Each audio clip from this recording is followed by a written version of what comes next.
안녕하세요. 나수지 기자입니다. 오늘은 애플이랑 테슬라가 액면 분할이라는 걸 한다는데 액면 분할이라는 게 뭐냐, 또 주가에는 어떤 영향을 미치냐, 그러면은 액면 분할하는 종목들이 들어있는 지수, 특히 다우 지수에는 또 어떤 영향을 미치냐에 대해서 말씀드리겠습니다. 다우지수에 앞으로 큰 변화가 생길 예정인데요. 바로 언제나 핫한 애플 때문입니다. 다우지수 ETF에 투자하는 분들한테는 이 지수 변경이 엄청난 소식일 텐데요. 제가 예전에 미국 시장이랑 대표 지수를 한번 총정리해드린 적이 있잖아요. 그때 다우지수를 제가 뭐라고 말씀드렸냐면 이건 다우 펀드나 다름없다라고 말씀을 드렸습니다. 왜냐하면 다우 지수에는 종목이 30개밖에 들어있지가 않거든요. 뉴욕 증시 상장사가 2,300개가 넘는데 이 중에서 30개만 골라서 담은 거니까 시장 대표성을 띠기가 어렵습니다. 또 나스닥이나 코스피, S&P 500처럼 우리가 접하는 대부분 지수는 시가총액이 큰 순서대로 지수에서도 비중이 높은데 다우지수는 그렇지가 않습니다. 시가총액이 아니라 주당 가격을 기준으로 주당 가격이 높은 종목을 더 많이 담고 있죠. 그러니까 예를 들어서 2018년에 삼성전자가 한 주당 250만 원 하던 게 분할을 내서 50분의 1이 되어서 주당 5만 원이 됐다. 그러면 갑자기 지수에서 삼성전자가 차지하는 비중이 50분의 1이 되어버리는 거죠. 액면 분할의 의미를 아는 분들이라면 좀 황당하실 수도 있어요. 왜냐하면 기업 가치는 예전이랑 똑같은데 갑자기 주당 가격이 낮아졌다는 이유만으로 나는 앞으로 이 주식을 별로 중요하지 않게 평가하겠어 라고 하는 거랑 마찬가지니까요. 그런데 그 일이 실제로 일어났습니다. 바로 애플인데요. 애플 주가 최근에 무지막지하게 올랐죠. 다른 나스닥 종목도 다 마찬가지긴 하지만 이 애플이 주가가 많이 오르다 보니까 주당 가격이 올 초만 해도 300달러 정도였던 게 최근에는 500달러를 넘었습니다. 그러니까 원래는 35만 원 정도면은 애플 한 주를 살 수 있었는데 이제 한국 돈으로 60만 원 정도는 있어야 적어도 애플 주식 한 주를 살 수 있다는 거죠. 이렇게 주당 가격이 높아지다 보니까 애플이 31일에 4대1로 액면 분할을 하겠다라고 발표를 했습니다. 애플이 하겠다고 하는 액면 분할이 뭔지에 대해서 제가 정말 줄인 이용으로 아주 쉽게 한번 살펴볼게요.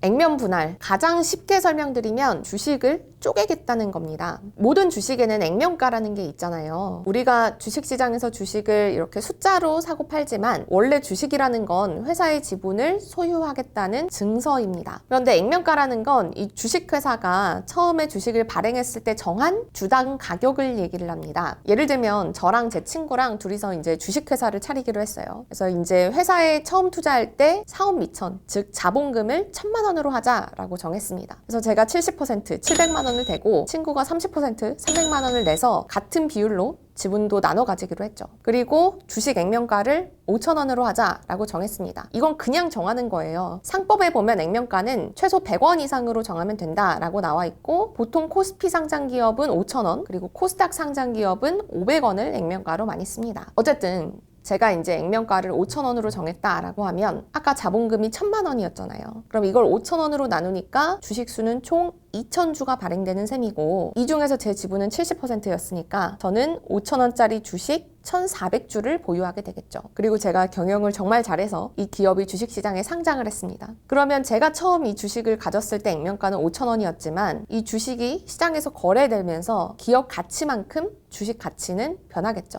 그래서 우리가 보통 얘기하는 주가는 처음 주식의 액면가가 아니라 이 시장에서 거래되는 가격, 이걸 우리는 보통 주식의 가격이라고 부릅니다. 다시 돌아가서 주식의 액면가를 낮추겠다라고 하는 게 액면 분할입니다. 제가 세운 회사의 액면가가 5,000원짜리인 주식이 2,000주가 있었잖아요. 그런데 이걸 예를 들어 10분의 1로 분할한다 라고 하면 액면가가 5,000원에서 500원짜리가 되고 주식수도 2,000주에서 2만 주가 되는 겁니다. 그러면 내가 원래 이 회사 주식을 10주 가지고 있었다면 주식이 액면 분할해서 100주가 되는 거죠. 하지만 단순히 주식수가 늘어난 것뿐이고 주당 가격이 낮아진 것뿐이지 기업의 가치에는 변화가 없을 겁니다. 그러면 기업 가치에 변화도 없는데 왜 액면 분할을 하느냐? 가장 큰 이유는 주당 가격이 높아서일 건데요. 주당 가격이 높으면 그럼 어떤 일이 일어나느냐? 주식을 사고 파는 게 불편해집니다. 예를 들어서 삼성전자가 주당 250만 원이었는데 저희 같은 개인이 한 주에 250만 원짜리 주식을 물타기 하기가 쉬웠을까요? 반대로 팔고 싶을 때도 분할 매도하는 게 어려웠겠죠. 그러니까 주당 가격을 낮춰주면 일반적으로 거래량이 늘어납니다. 그래서 예전에는 최근에는 액면 분할을 하면 보통 주가 상승의 호재로 시장에서 받아들였습니다. 한때는 액면 분할을 하면 발표 당일에 주가가 무조건 상한가 치던 시절도 있었는데요. 주당 가격이 낮아지면 심리적으로 주식이 싸 보이는 데다가 액면 분할을 하면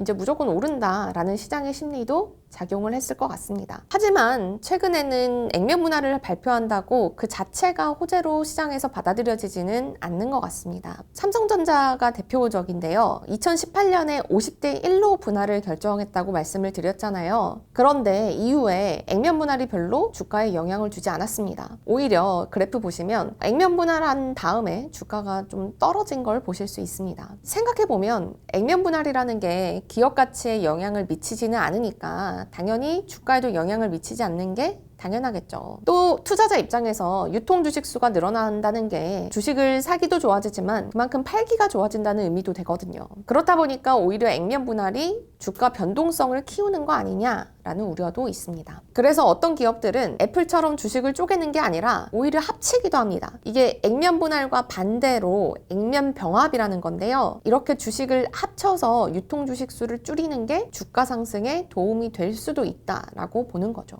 여기까지 저희가 액면 분할을 살펴봤는데요. 많은 분들이 궁금해하시는 질문에 이제는 답을 할 수가 있을 겁니다. 이번 주말에 애플이 4분의 1로 액면 분할하고 테슬라는 5분의 1로 액면 분할한다는데 이거 호재일까요? 주가가 오를까요? 많은 분들 궁금해하시잖아요. 이 질문은 의미가 크지 않다고 볼 수가 있겠죠. 왜냐하면 액면 분할에 따른 주가 등락을 고민하는 것보다 사업 모델과 기업 가치가 훨씬 더 큰 영향을 미칠 테니까요. 당연히 악재는 아니지만 이 자체로는 큰 호재도 아니다. 큰 변화가 없을 거다라고 생각할 수 있습니다. 특히 미국 주식 같은 경우에 우리 이미 소수점 매매를 해왔잖아요. 기존에도 주당 가격이 비싼 주식은 한 주씩 사는 게 아니라 0.1주씩도 쪼개가지고 소액으로 나눠서 매매할 수 있는 제도가 이미 있었기 때문에 액면 분할이 실질적으로 유동성에 미치는 영향은 크지 않을 거다 라고 판단합니다. 또 한국 주식도 앞으로는 소수점 매매가 가능하도록 바뀔 가능성이 있다고 하니까 이렇게 되면 한국 증시에서도 액면 분할의 의미는 앞으로 더 낮아질 것 같습니다.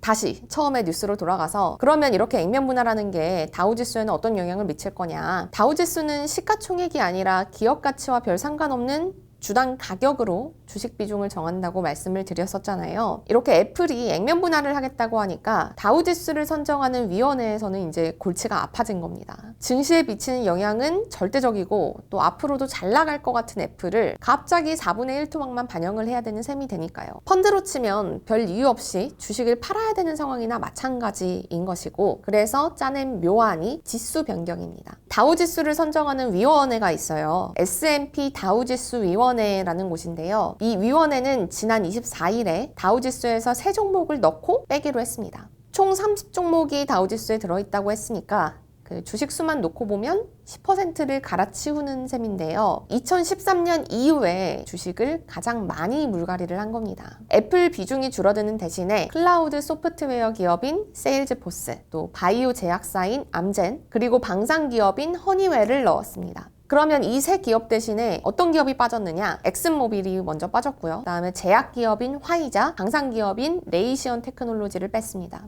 사실 그 화이자와 암젠 그리고 레이시언 테크놀로지와 허니웰은 같은 업종이니까 이 업종 안에서 기업 간의 경쟁력을 평가한 걸로 보면 될 것 같습니다. 화이자는 전통 제약기업에 가깝지만 새로 들어간 암젠은 바이오 헬스케어 분야에서 두각을 드러내고 있고 새로 편입된 허니웰은 방산기업이지만 양자 컴퓨팅 기술에 투자를 크게 늘려왔거든요. 그렇게 보면 가장 큰 변화는 에너지 기업인 엑슨모빌을 빼고 그리고 세일즈포스를 넣은 거일 것 같은데요. 이렇게 바꾼 가장 큰 이유는 애플이 액면 분할을 하면서 다우지수 안에서 IT 비중이 크게 줄어들기 때문입니다. 원래 애플이 액면 분할하면 다우지수 내 IT 업종 비중이 27%였던 게 20%로 확 줄어버리는데 이 세일즈포스가 새로 끼면서 IT 비중이 23% 정도로 유지되는 효과가 있다고 합니다. 10년 전에는 세계에서 시가총액 1위를 차지했던 엑슨모빌이 이제는 미국 증시 대표 지수인 다우지수에서도 쫓겨나는 신세가 됐다는 건 상징적인 의미가 있는 것 같습니다. 이제 화석연료의 시대는 저물고